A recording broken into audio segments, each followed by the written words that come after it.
Beastmaster was the secret hero I used on my push towards immortality, and I'm going to share those secrets with you today. I'm Navetz, and on behalf of myself and my team, the Sploush Troupe, today I will be talking about a number of things. First off, we're going to go into items. Then we're going to talk about timings and power spikes. Your power spikes and your timings are very item and level dependent. Then we're going to talk about what the skill build is that I prefer on Beastmaster.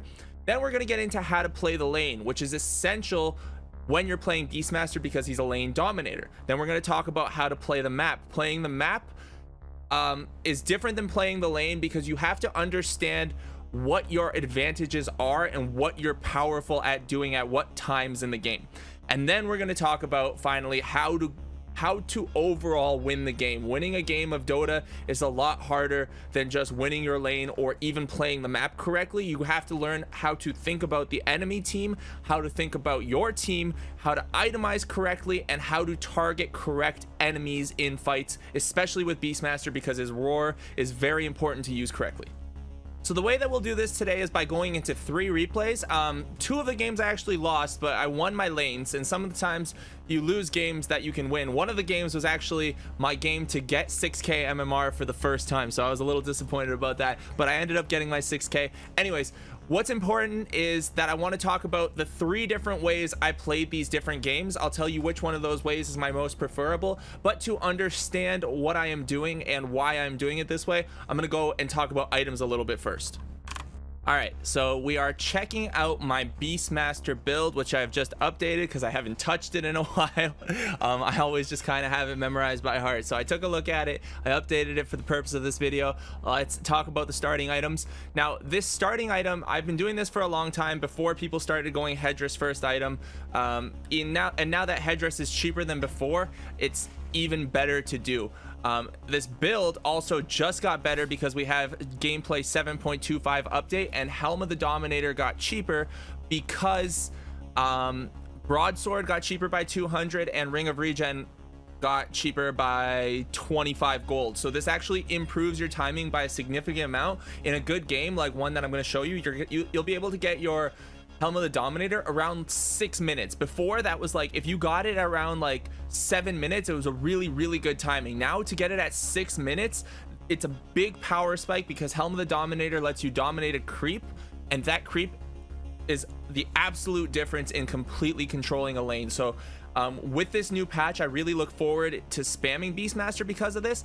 And let's talk about the rest of him right now. So these are your starting items. You get 2 tangos, a quelling blade, and a Ring of Regen. Your early game, you go for Dominator first, then you go for boots, and then you go for your Necro book. So your Necronomicon is an essential item in a Beastmaster build. Beastmaster has Inner Beast, which gives bonus attack speed to his units, which is going to talk about our skill build. So let's talk about our skill build. You're going to go points in Boar and Inner Beast first. So this is how we're going to level up Beastmaster. We're not going to put points in Wild Axes. Wild Axes you can get a point in if you can't close distance at all. So if you need to secure range last hits, you can get a point in Wild Axes, or if you need to destroy trees against a Treant Protector, you can get Wild Axes early. Getting 1 point in it is preferable if you do need to play, especially against a Treant. It's really good. But this is what your build looks like. You basically max call of the Wild Boar first, then you max your Inner Beast. You get Roar as soon as possible. Roar at level 6 is a huge power spike. That is when almost any enemy laner is terrified of you. And then you continue to do that, get your level 10 talent. The talent progression that I like to go is 30 damage over 25 movement speed. I prefer this. Then I prefer 35 boar damage because this build is made to make your summoned units stronger. At level 20, I prefer the 75 Wild Axes damage over 500 health. I've played Beastmaster a countless number of times these last few months, and I've just generally found that it's better to get the extra 75 damage. They just changed his Wild Axes to not be magic, or to not pierce magic immunity, so I'm not sure how I feel about this anymore. I think it's still good, but the 500 health might be a little bit more appealing than it was before in lieu of that change. And level 25 Inner Beast attack speed is really good.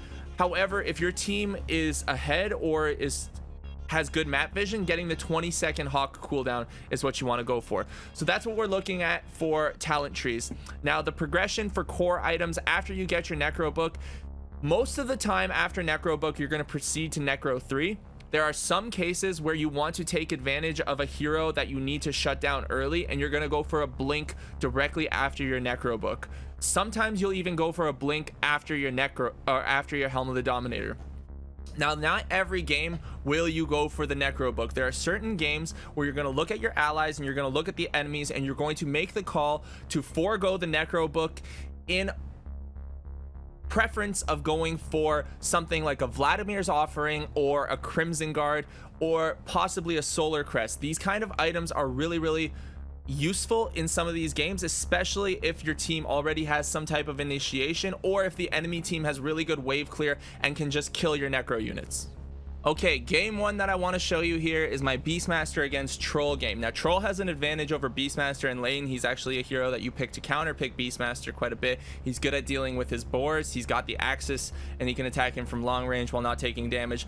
But quickly, I'm going to talk about hotkeys. This is something a lot of people like to know about, so I'll get into it quickly. But if you want a full demonstration on hotkeys and how to use hotkeys with Beastmaster or any unit that requires micro, I have a full micro guide. You can find that on my channel as well.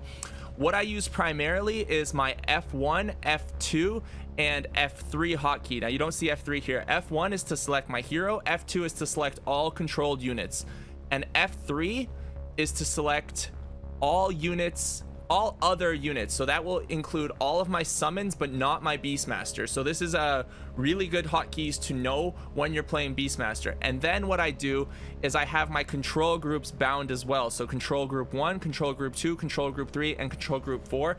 I bind my control groups to my number 2 is my ranged Necromonicon creep, because at Necro book 3 it has a purge spell, so it can purge off stuff like Wind Run, it can purge off stuff like Pugna's Decrepify. So you can pop your Necro book if Pugna decrepifies, you pop your Necro book, you press 2, and then you press Q, and you instantly have your hotkey set up to purge off of one of those spells, or purging off again like a Wind Run is very useful. Also, the purge is very useful for chasing down other heroes who are running away. It slows them down for a short period of time. And then I use control group 3 for my Helm of the Dominator unit. So if I take over a Centaur War Runner, I think that was what it's called, the Centaur, the Stomp creep, I want to be able to grab that creep quickly while in a fight, select him, and press the hotkey that stomps down and stuns people for 2 seconds. So that's how I set up my control groups and how I use them. Now we're going to talk about the game, and I'm going to do something here that not a lot of people like. It looks like I'm AFK, but I'm actually not AFK here, and it's not that big of a deal, but it's somewhat important. And why am I doing this? I'll explain in a second. I'm waiting until 1 minute to use my boar. My boar has a cooldown or a summon duration of 60 seconds. So I'm waiting till about the minute mark or 55-second mark to use my boar, because I know that when I go over to this lane, I'm going to want to have my boar active. I'm going to want to have my boar active to be fighting for the rune. And then my boar resummon time is actually 42 seconds. So that gives me an 18-second overlap where I can have 2 boars fighting the enemy heroes here. So around minus 18 to 0 seconds, I have some time where I have 2 boars available. They slow, and we have the potential of getting a kill. Now, I'll just watch it from my perspective for a little bit. Let's turn fog off. Fog to the dire side, so we can only see us, and we'll watch how we play this. First and foremost, here are the 2 boars that I'm talking about. So now he's extra scared. He doesn't want to fight against 2 boars, and I'm zoning him out, ensuring that I get my bounty rune. The reason you do this is obvious. You want to have double the creeps available to fight for the bounty. Now we're gonna speed up a little bit, get into the juice, the laning stage, and we're gonna watch how we play this. Now here's another little trick. Notice what I'm doing here. I sent my hawk over to this camp. This is a very small but crucial trick. If I send it to this small camp, it blocks it. So that means that at the 1 minute mark, when this camp is supposed to spawn, it will not spawn. It also gives me vision here as well. He's gonna know it's blocked. He has a sentry here. He's gonna know it's blocked, but he's not gonna be able to do anything about this. Now the way I'm laning here is another thing that you need to pay attention to. My biggest concern in the lane as Beastmaster is being able to get ranged last hits and ranged denies. So I really want to do that, and I don't want to let the enemy troll free farm if possible. However, if I get myself in a bad situation against troll and Snapfire, they can chase me away and do a significant amount of damage. I really don't want to get myself in that type of bad situation. So what I'm doing right now is I'm denying his creeps while harassing as much as I can. So the Rubik is attacking the Snapfire. The troll is kind of low on health, and I knew my Rubik had lift. He was pinging it, he was talking to me, and then we managed to get the kill on the troll. So this puts him far behind. And what I'm going to do in these next couple seconds in the lane is very important. I'm waiting so I can deny as many creeps as I can from this troll before he respawns. I'm not focusing on my last hits. Well, I am focusing on my last hits, but I'm also really focusing on trying to deny him last hits. Now, I misplayed that. I went forward a little bit too much, but that's okay. Now, pay attention to also my first courier usage. On Beastmaster, it's very important to send yourself a full headdress. Remember what the build was. The build was to go into 6 tangos, a quelling blade, and a ring of regen. Now all it requires now is a recipe to get the headdress, and it's really quick to get it, so you can get your headdress very quickly in the game. So my Rubik did something really smart. He side pulled over here, and now what I'm gonna do on this side of the map is I'm gonna keep these creeps from going under my tower. Look at how I'm tanking a little bit of this damage, walking back and forth. I'm gonna eat another tango, or eat another tree with my tango. I'm gonna tank some of this damage. I've got my headdress for the additional regen, and now I'm just gonna try to deny my creeps and not let them go over here under his tower. Deny his creeps and not let them go to him. So you see how I'm focusing the denies right now, and now he's going to have to come up here. His creeps are going to continue pushing into me, and I'm going to continue being able to dominate this lane. Well, I mean, win this lane. And so far we're doing good. We're 10-3 on denies. Let's see what the last hits are. I'm 10-4, troll is 9-0. So the denies actually mean quite a bit. It also slows troll down from getting his level 6 if I can deny his range creeps. Now I have this opportunity. Here's another small little thing. Because this boar slows, you have an opportunity to deny creeps that are walking away from you, where most heroes aren't able to keep up or walk as fast as the creeps. They move at 325 movement speed. Beastmaster moves at 309. Normally I wouldn't be able to deny that kind of creep, but with Beastmaster, because the boar slows, I am. Now my Rubik's doing the right thing. He's pulling the lane from this camp over here, and he's letting this wave over here attack our creep wave, while this troll has a double creep wave pushing because Snapfire pulled his wave. Now I know that sounds a little bit complicated, but check out what I'm doing. I'm pulling this creep wave over here so that I can deny this range creep. I know that there's not a lot of creeps here, so even if troll got that one, those creeps were expiring. I knew there was only 2. Even if troll got that one, he would have got it one way or another. So I was able to bring that wave over, deny 1 creep, and just maximize my advantage that little bit more. And now what I've been doing with my boar, I haven't been really talking about it, but what I've been doing with my boar is sicking my boar on the enemy heroes and then bringing it back over into my field of vision while I focus on last hitting. Having my boar attack the enemy with my position 4 support is really helpful to him, because he's able to have the movement slow advantage against the enemy. And if he gets the movement speed advantage, against the enemy, it means that the enemy can't lose a trade, because if that enemy loses the trade while they try to run away, the boar will slow them and Rubik will do a significant amount of damage. And let's speed this up to the point where this Darkseer comes back and we keep talking. So we're almost at the 5-minute mark. I currently have my headdress, I have my crown, and if this was patch 7.25, which it is now, it just came out a couple days ago. This game was played like a day before the patch got out. No, it was played a couple hours before 7.25 came out. So that's the only difference in the way this game would be played. I would have my headdress a little bit sooner. Now notice that we came over here to try to kill this. I came over this way to try to kill this Snapfire with my with my Rubik. And see what I did here while going up the hill. I know that going uphill I'm gonna lose vision and he has a chance to juke. I threw my hawk out because if he goes up here and he goes behind this tree, I can lose vision and not be able to attack. But my hawk has flying vision, so I put my hawk out and I was able to see he was gonna go this way, and my Rubik kindly gives me the kill, and we get another kill, or we get a kill on Snapfire. So now I've killed Snapfire once, I've killed Troll once. Did I just go back to base? Where did I go? Where am I?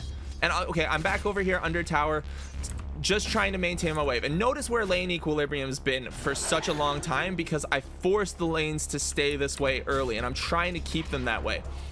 Now that my hero is level 5, I have level 3 boars, and level 3 boars is where it starts to get really scary for the enemy, because these boars actually do a decent amount of damage. Level 1 boars feel like they tickle you, they do 16 damage. All right, well, level 2 boars, they still tickle you, but they tickle a little bit more with 32 damage. You know, it's like getting hit with 2 level 1s at the same time. Nothing significantly scary, but a little bit more scary. Level 3 boars, 48 damage, but it's the 30% movement slow that really gets you. So basically, while we're laning here, I use my F3 hotkey that I talked about earlier to select my boars. I attack the enemy carry, and I just attack the creeps and try to focus on that. If I can get a laning advantage by continuing to attack the enemy hero, then I will take it and sacrifice the creeps. But if I can't, then I will get the last hit advantage and win the lane by denying him farm and getting it myself. So you can see that I'm moving my boar up just to attack this guy over here. It's going to take him a significant amount of shots. Oh, the other thing is that the boar has so much more health, from 300 to 450 to 600. So 2 600 unit boars, and oh, this is the power spike. This is the timing. So this is the power spike I was talking about before. Check this guy out. See what I just did here.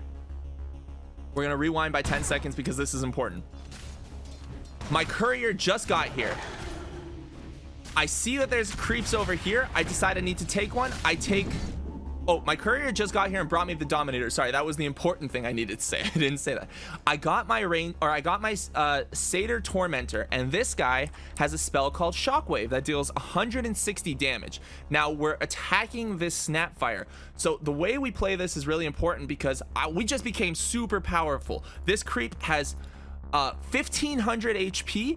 It does a significant amount of damage, 52 plus 15 from Dominator. Dominator, by the way, has a passive that gives you that gives allied units increased regen and 20% increase of their base damage on all allied units and heroes. So suddenly my boars attack for plus 14, my Satyr Tormentor attacks for plus 15.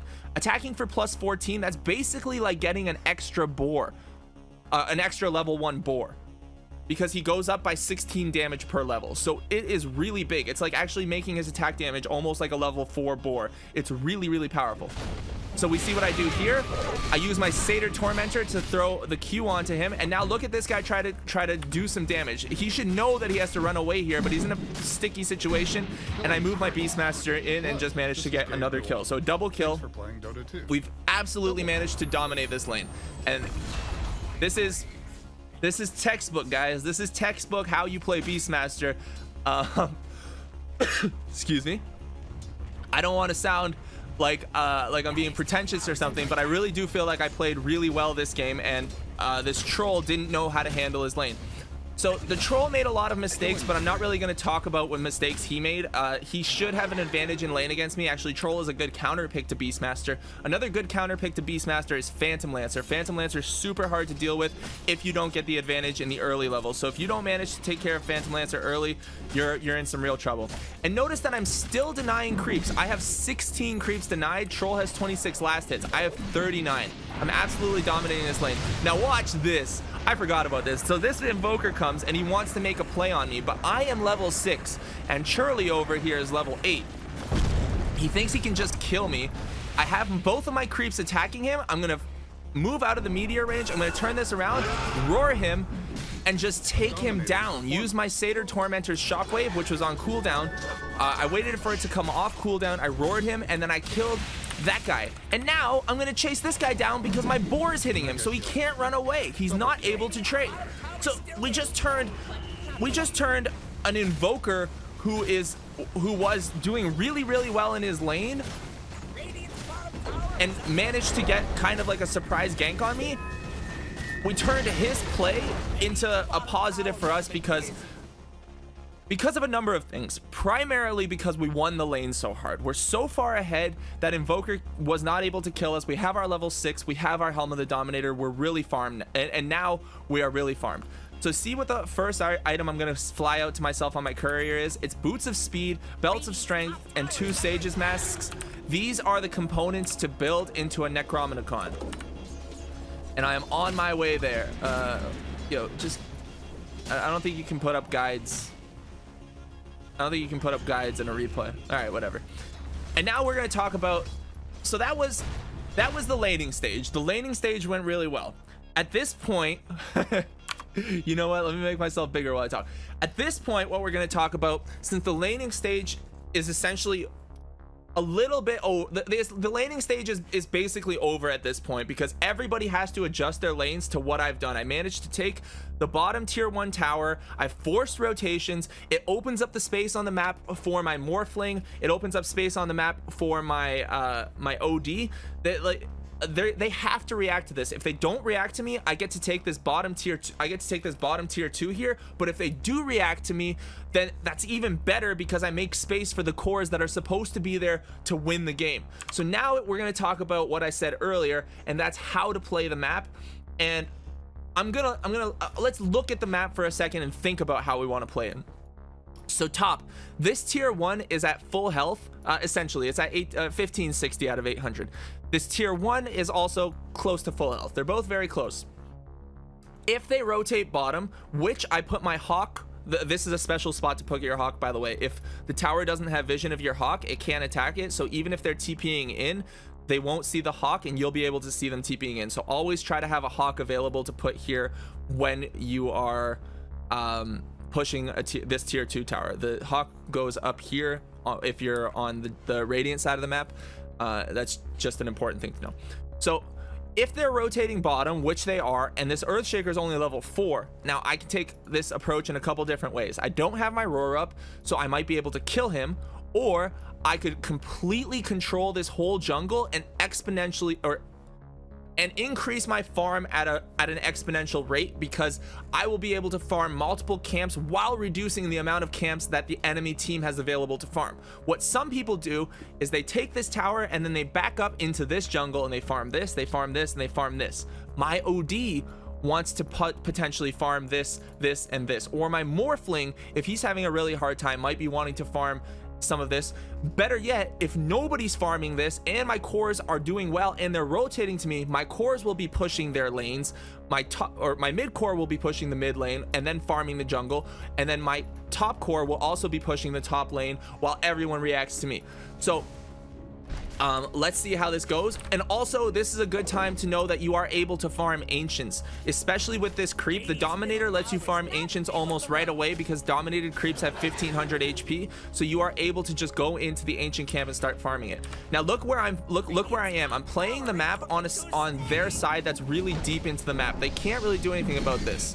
I might feed a kill here because I seem to be in a really tight position, but I'm looking to play this whole area, forcing the team to respond to me. Now here comes Veno, and the enemy team now has basically this section of the map available to them down here, and that's not a lot to farm while we have all of this. And based on how hard I won this lane, I'm now winning the game for my teammates.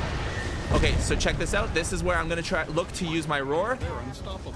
We actually managed to get a kill on the Snapfire. I roar the Invoker just so this guy can get away. I was talking to him on voice comms. I was like, I roared him, run, and he didn't run away. I was like, dude, I did that so Invoker couldn't catch up to you, and you just kind of wanted to keep fighting, and I didn't think that was the time to fight.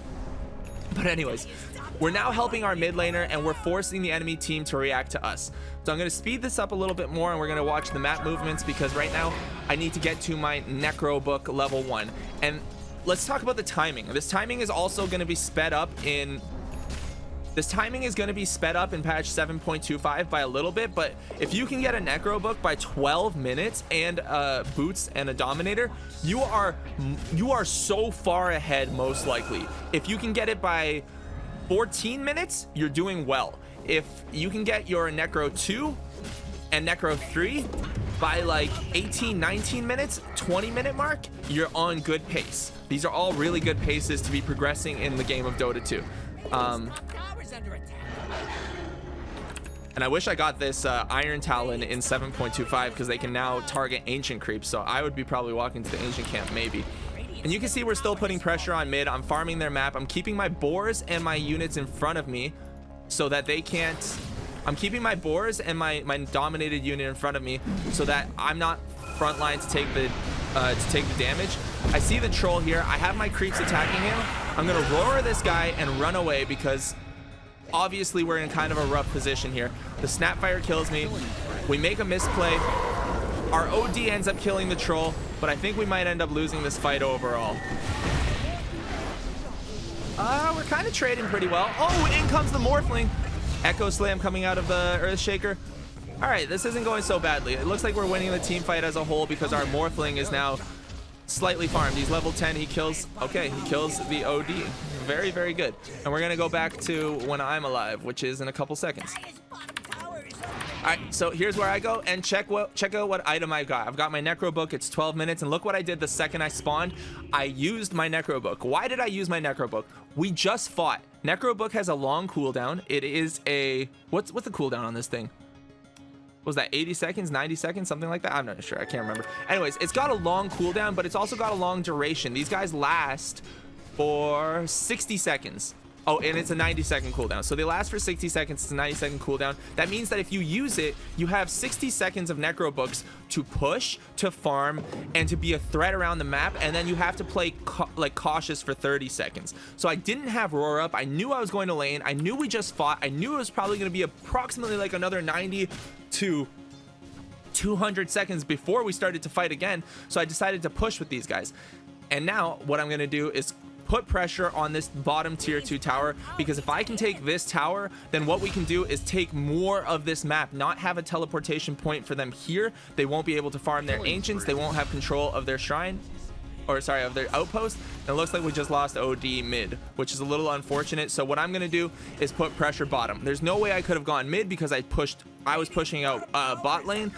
So here I'm doing the hawk trick. I put my hawk down here. I see this guy coming in, and watch this.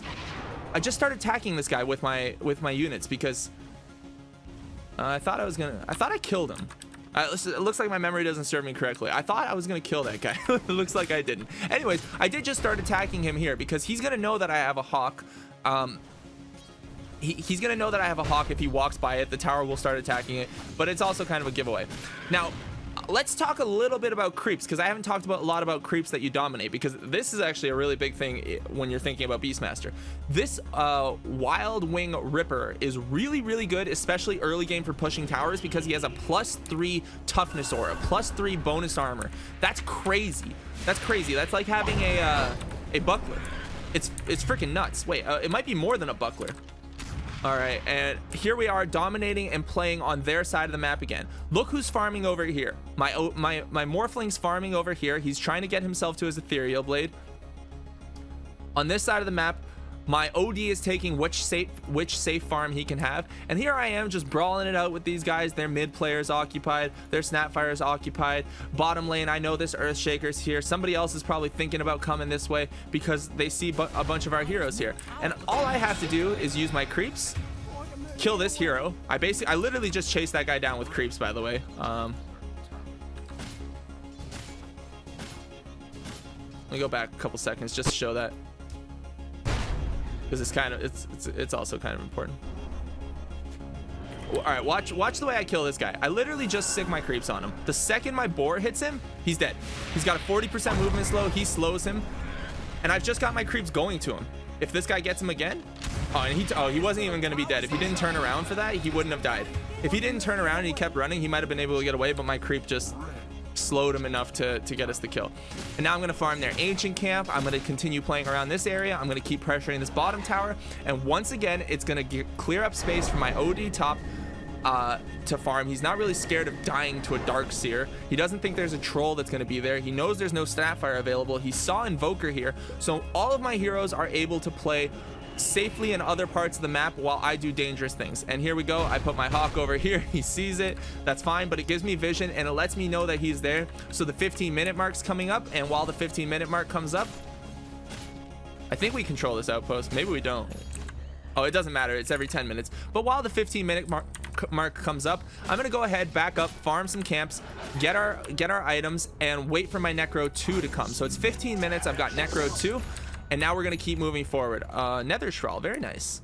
Nether Shawl, I don't like on Beastmaster, but it's a good item for spellcasters on your team. So, I see what's going on here. I see where the Veno is. I see where my Morph is, and I know that it's time for us to push again. We have pretty good vision at this point, and I again have my Hawk available, and I have my Necro up. I've got my Roar available as well. So I'm doing this thing. He's gonna see my Hawk again, but this time I think this is the time maybe I kill him. Okay, I use my axes, destroy the trees, and now I'm just gonna send my creeps to him. With the slow from him, the slow from these guys, we're able to close in on the Earthshaker. So there we go. We got another kill. We have 4 heroes bottom, and we've managed to completely control the whole bottom lane of their jungle, give ourselves basically this much of the map. Like, this was pretty much all ours here, and they didn't have much that they were able to do about it because of how hard I won my lane. So I took my lane into a strategy that would help my team win the game. And now we'll talk about item progression after the Necro book. And the item that I really need to get after the Necro book is a Blink Dagger. And that's because the reason you want to get a Blink Dagger, so we're going to talk about the item progression and the item progression, the differentiation and the deviation that you want to go in some games, and why I do it, why I do what I do in some games versus others. So what I'm doing in this game compared to other games is I'm going for the Blink Dagger because I know that Invoker is a really squishy target to kill. If I get a fast blink timing, if I get a fast Necro 3 timing, he's not going to be able to save himself or have the items to save himself against a blink, a roar, two Necro minions attacking him, and a Dominator creep. And wild axes being thrown on top of him. Wild axes, by the way, they amplify damage per stack that hits them. So every time you blink roar someone, you need to throw your wild axes as well. So all of your creeps do amplify damage to that unit. That's another note, you know, pro tip. Okay. So that's why I want to go for Necro book. Now I'm also using my Necro book frequently. What you want to do with Necro is walk around a lot. You want to walk around a lot of parts of the map with your Necro book so you can clear out wards. Level 3 Necro minion gives you True Sight. This guy right here, True Sight, reveals invisible units for a 100 area. After we take mid, we know that we have them pinned in. We have vision pretty deep. We have vision over here, and I have a Hawk that can give us vision up here. So I started making the call right away. I was like, Roche, let's go do Roche. So we went and we did Roche. My super farm Morphling has a super awesome Aegis now, and we're gonna look to possibly get into a team fight. The Snapfire tries to get away. They knew we were in Roche, but there was nothing they could do about it. Now he gets caught, and we're still continuing to close in on this game. Now we're not even that far ahead. Like, it's really, who's been dying a lot on our team? I'm 7-1, he's 6-1. Oh, our OD died 4 times, eh? All right, well, I didn't really realize that. See, when I have really good games, sometimes I don't notice how my other lanes do if I can create the space for them necessary to get their items. But where I get a little bit frustrated is if I've created the space and I've forced all these rotations, and then like 30 minutes rolls by and my OD has like 1 item, and I'm like, ah man, like I did what we needed to do. You know, that's where I get frustrated. I'm sure a lot of you do as well. In fact, I'm sure blaming teammates is the primary reason, or bad teammates are the primary reason everybody in Dota 2 loses their games, not because of any fault of their own whatsoever. Okay, so I think we lose this team fight. I think we're gonna get Echo Slammed or something. Troll just goes down. There's a big Echo Slam. I died in that fight. I don't know. That was freaking chaotic. But I managed to get my Blink Dagger, I think. I think it was on the way. Where's my Blink Dagger? Wasn't really paying attention to that fight. Yeah, my Blink Dagger was on the way. That's fine. We threw a little bit of a fight there. Our Morphling stayed alive. We're still super far ahead. And this, I'm not discouraged at this point because I know we have such a big lead in terms of map advantage. We have all of our tier 1s still up, and they don't have any control of the map. We have vision here, they can't farm there. And now I am a freaking threat pre 20 minutes. They can't do anything. So here's the point where I have to consider my next item, and looking at this team, let's think about what item I need. I could get one of two items, and the one I decided to get was a pipe. Pipe against Invoker is really good. Pipe against Earthshaker is really good. Pipe against Darkseer, really good. Those here, and Pipe against Snapfire, really good. I didn't even need to blink here, by the way. I don't know if you guys noticed that. This guy just came into vision. I wasn't focused on that part of the map. You know what? While I talk, let's do this so we can watch. All right, while I talk, let's do this. Apologies. Pipe against these heroes is really good. The other item I could have gone is for a Heaven's Halberd, because Troll Warlord, if he ulties without his BKB, or if I cast Heaven's Halberd on him before he uses his BKB, I basically disarm him and he becomes a giant worthless creep for a short period of time. So that is why I decided to go for the pipe over the Heaven's. Oh, the other, sorry. And then also I dominated Troll this game, so there was no reason to really worry about him being a factor. Now we're pushing two waves at once here. They don't know who to go on. I use my blink to get out as the Earthshaker blinks in to try to stop me. Snapfire ultied, and we're doing really well. I'm only gonna get to use the blink roar and Necro 3 example one time this game, but this is where you really start playing as Beastmaster. So normally you don't win a game at 20 minutes. It goes to like, typically it'll go to like 30-ish. It might go to 40. And if these games start going longer, it's when you get these two items along with along with Helm of the Dominator that you can really start being effective in terms of team fighting and winning your team the fights by prioritizing the right targets. You have the single target spell that pierces BKBs, and you can take down big heroes. So who are big heroes that are hard to take down? I'll give you a couple examples. Puck is so freaking elusive. If you roar Puck almost guarantees to die because he's squishy as F. As fuck. If you roar Invoker probably dies because Invoker is also relatively squishy.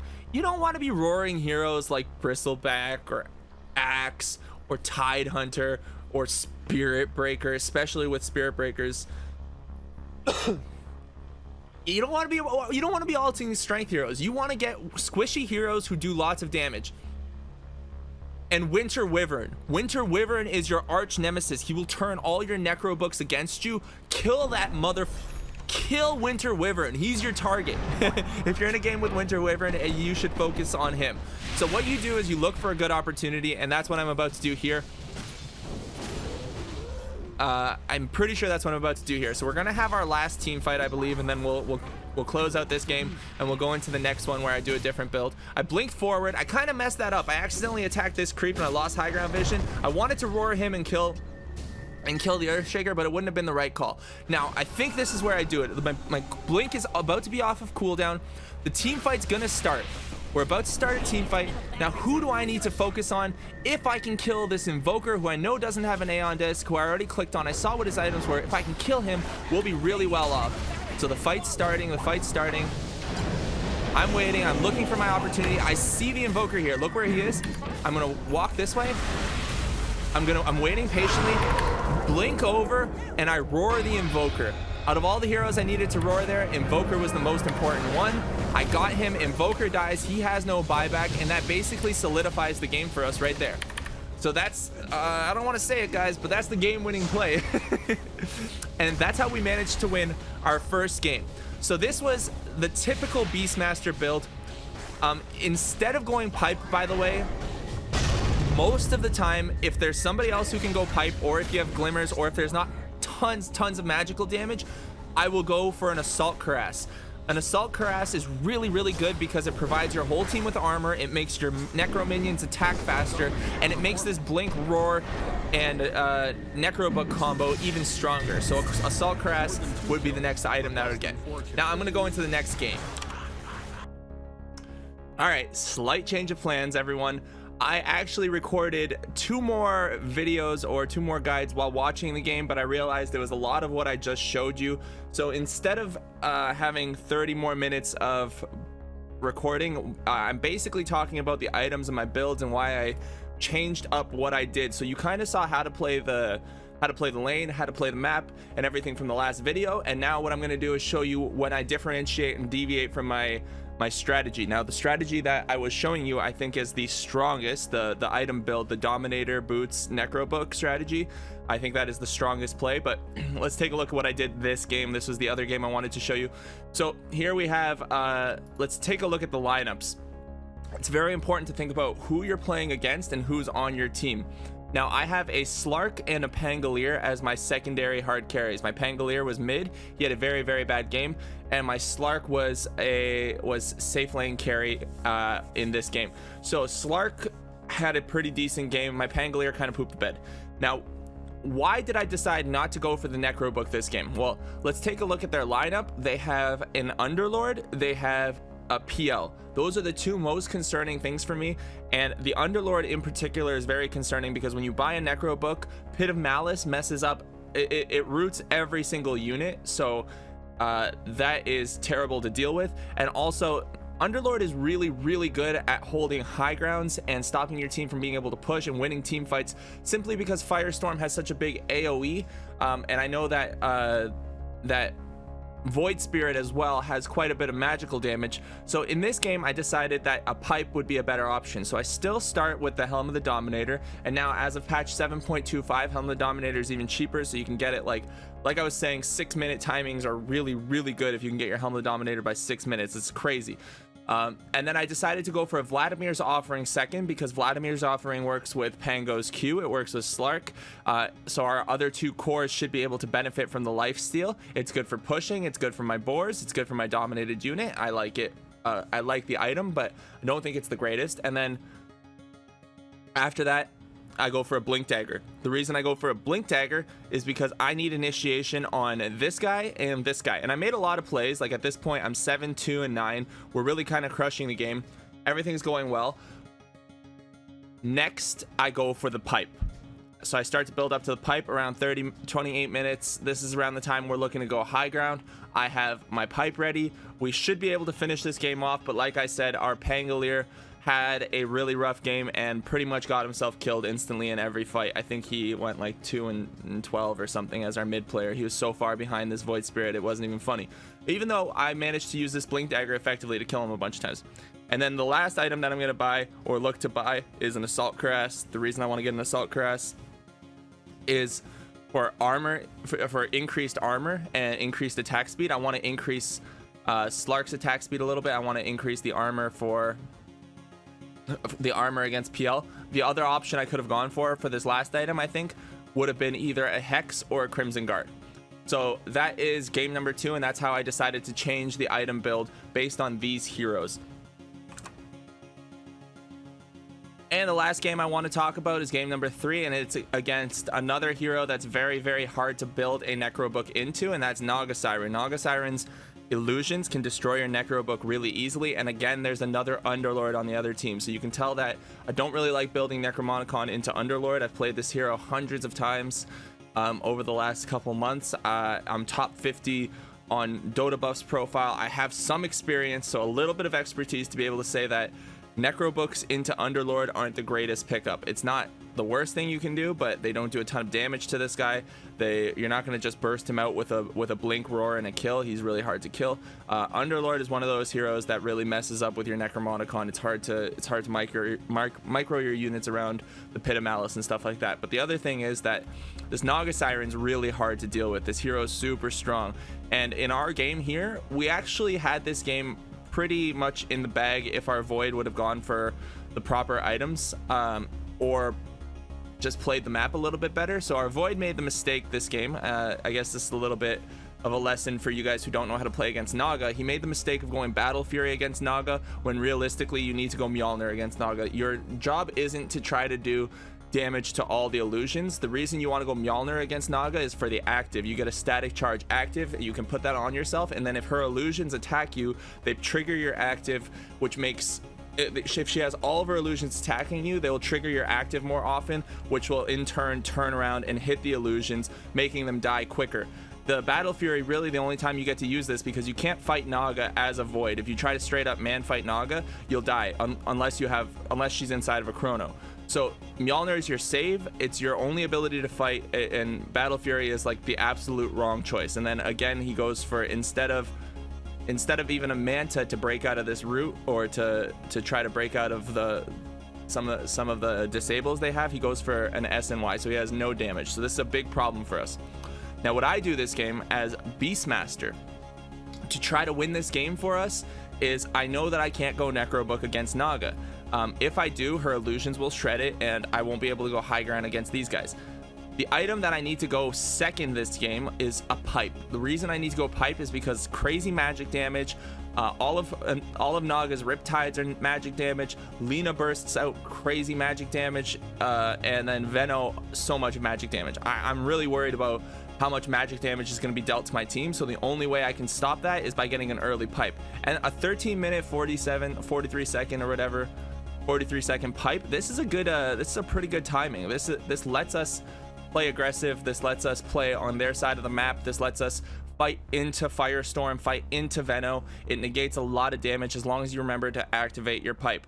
And then the item I go after this is going to be a Crimson Guard. This is the one item I kind of regret going. I think this game, instead of a Crimson, I should have gone for an Assault Cuirass because my Void didn't have enough attack speed. I should have paid attention and saw that he was building a Battle Fury. I kind of wasn't thinking about it. I instinctively thought that at his level, whatever rank he is, I think he's ranked like 2000 or something, like he should know that Mjolnir is the item that you need to go, I believe. I thought that's what he would do. And I didn't really pay attention to him going Battle Fury. I didn't think about it, so I was just thinking about negating as much damage from the illusions and from everyone else as possible, instead of getting him more armor and attack speed. So if I would have done the Crimson Guard, if I would have done the Assault Cuirass instead of the Crimson Guard, I think it would have helped us. It wouldn't have won us the game. And then you can see here that I have Arcane Boots. Why do I have Arcane Boots? It's because I'm going for a Lotus Orb last. I was going to buy a Lotus Orb, so a Lotus Orb is built out of the energy booster plus the plate mail plus the perseverance, so that was going to be my final build up. We were getting rooted by Naga a lot, we were getting stunned by people. I wanted to be able to put the Lotus Orb on to stop him from being able to easily charge, and to dispel, and for the basic dispel. So Lotus Orb was going to be my last item here. So you can see how I kind of differentiated what I went for. The other item I could have gone for instead of Crimson Guard, actually, now that I think about it, would have been a Solar Crest, and that would have been really good this game, because a Solar Crest would have enabled Void to hit a lot faster, and this Void just had absolutely no damage. He went for a Sanjin Yasha, a Battle Fury, and a Satanic, and a BKB. So this guy he was so weak the entire game, and then he got mad because he was kind of doing nothing, and he decided he was going to build a Rapier, but the game ended before he had the opportunity to.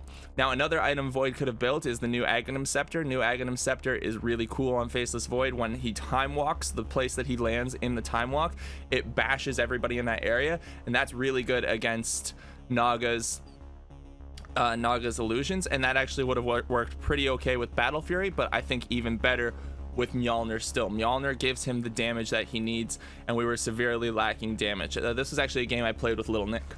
So these are the two games I wanted to show you guys. Instead of going through an hour of video gameplay or an hour of laning gameplay, I wanted to just talk about it so conceptually you understand.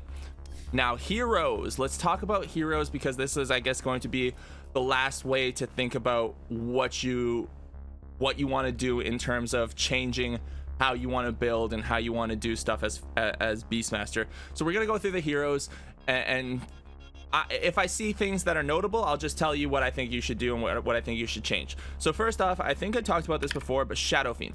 Shadow Fiend has Presence of the Dark Lord. If you're playing against a Shadow Fiend, he has armor reduction for everybody. That means going for an early Assault Cuirass is really good, because you give everybody armor back when he reduces their armor, so he doesn't just right click and kill people very easily. I do recommend going for the Assault Cuirass after you buy your Blink Dagger, because this guy is squishy and easily killable early. So if you put your Hawks in the proper areas, like you're looking for a gank, you put your Hawk in an area he doesn't see you, you blink forward, you roar him, you put your Necros on him, he dies very easily for a very long time before he can get his Requiem of Souls off and stop you from doing that. Another hero I want to talk about, and this is a lot, this is really based on mid heroes a lot, because your Blink Dagger timing allows you to disable and stop their mid laners from having games. So TA is a really good hero to also go Assault Cuirass on. So this is where you go the standard build. You go Dominator, Necro Book, Blink, and AC. You want to do that because she usually buys a Desolator. You want to do that because your boars, along with your Necro minions, along with your axes and your hero attacking, gets rid of her refraction charges real quick. If you Blink Roar TA almost at any point in the game, you almost surely get a kill on this hero. It's fantastic. All right, who else did I want to talk about? Phantom Assassin. So Phantom Assassin and Troll Warlord are two good heroes to consider getting a Heaven's Halberd against. Obviously, well, for obvious reasons. They do a lot of physical damage, you get evasion, and they do high amounts of damage. So if you can disable their ability to attack for a short period of time, it's really good. And they're good heroes to get hexes against in the late game. Ursa is a hero that you play against standardly because you just don't really have to worry. You just don't have to worry really much. You don't have to worry too much about Ursa closing distance on you. If you just put your boars on Ursa, he doesn't have the ability to really kill you. Honestly, you put your boars on Ursa and you walk away and he can't catch up to you. Even if he has like phase boots and his jump, if your boars have a 40% movement slow, he can hit you a few times, but you should be able to get away. And then when you get your boots after your Dominator, or if you have your Dominator, you can either get the slow creep from the small camp. He's like that little frost creep. That frost creep is great, by the way. It does tons of damage. And if you put 2 frost creeps and a boar against an Ursa will just melt because he can't run away and he can't attack them. You can just micro them away. I actually played a game against Purge where he recommended that Purge was playing Lich, and he recommended that his Ursa, or that his carry go Ursa, and I crushed the Ursa as Beastmaster because I just had 2 boars and I kept getting the frost creep from the small camp to attack Ursa, and he wasn't able to do anything. He couldn't move. It was like playing into mega slow the whole game. The other thing against who was I thinking? Oh, Faceless Void. So Void is a hero that I like going for the early AC on, possibly the Crimson Guard, because if Void ever gets you in a chrono, he can't kill you. I still go for the Necro Book build against this hero. Heroes that you don't want to level boar against is literally just Enchantress. If you're playing against Enchantress, you don't want level 1 boar because she will enchant it, she'll take it over, and she will absolutely demolish any chance of you winning this lane, because every one of your boars will become her boars, and you won't be able to run away effectively because she'll be slowing you with the boar. She'll be hitting you with impetus, and then the safe lane carry is going to attack you. So if they're good, they will just absolutely crush your lane. The other hero that I was talking about that you want to get axes against early, I mentioned it before, was Treant. If you're laning against a Treant, what you want to do is first off use axes to destroy all the trees around your lane. But if you're not destroying all the if you miss or can't destroy the trees, or you messed up and you didn't go axes first, you have a Quelling Blade. Get to the lane early and start chopping down trees with the Quelling Blade. That goes for anyone playing against a Treant. Doesn't matter which carry you are. If you have a Quelling Blade, you need to start destroying that trees stuff. Okay, other heroes to consider. Let's see, who else is a threat? So the strength heroes, like, this is just kind of how to think about your roar.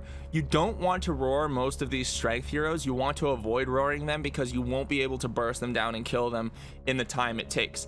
Sometimes you want to roar Timber to stop him from getting away because you have heroes who have spell damage that will take him down afterwards. So if Timber's having a good lane, making a play on him, roaring him and stopping him from getting away can be okay.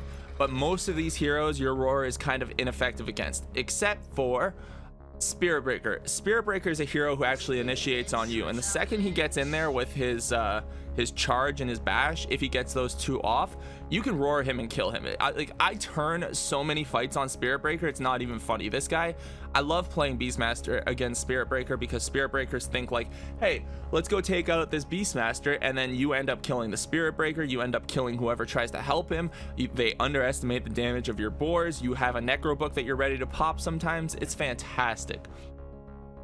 All right. Let's see any other heroes that I want to consider talking about, or talking about different item builds. BLOODSEEKER. BLOODSEEKER is a very strong hero in lane. He's actually one of the heroes that can really mess up your lane if the BLOODSEEKER knows how to play properly. If he uses Blood Right to push your wave early and continuously kill your boar, they can basically what he can basically do is push creeps under your tower, push the creeps under your tower while pulling their camp to stop you from farming. Now, if he plays passively and he doesn't push you or play aggressive, you can win a lane against a BLOODSEEKER. But if a BLOODSEEKER knows how to play, the second that he gets more movement speed than you from Thirst and by using Blood Right, you're stuck in a position where you have to run away and it's not easy to kill him. It's not until like level 5 where you have level 3 boar that you're really able to lane up against this guy. But then he's almost level 6, and once he gets level 6, if he ruptures you and has a slight attack or has a slight advantage against you in some way in the lane, like let's say he primed you for a kill by bringing you down to 50% HP, then he ruptures you, he just walks at you, hits you, and you're dead. Like there's not much you can do. So playing against BLOODSEEKER, you need to be really careful about maintaining your HP pool. That's a really important thing for thinking about when laning against this hero. Vengeful Spirit destroys your boars early.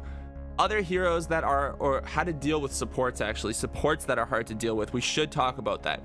Now, supports that are really hard to deal with as Beastmaster, Ancient Apparition's a little annoying because of Cold Feet, Chilling Touch, and Ice Vortex. There's so much slowing that goes down that if you're playing against an aggressive team, or if you're playing against somebody with multiple slows, it's really hard to get away as a melee hero, which is Beastmaster. So Ancient Apparition, tough to deal with sometimes.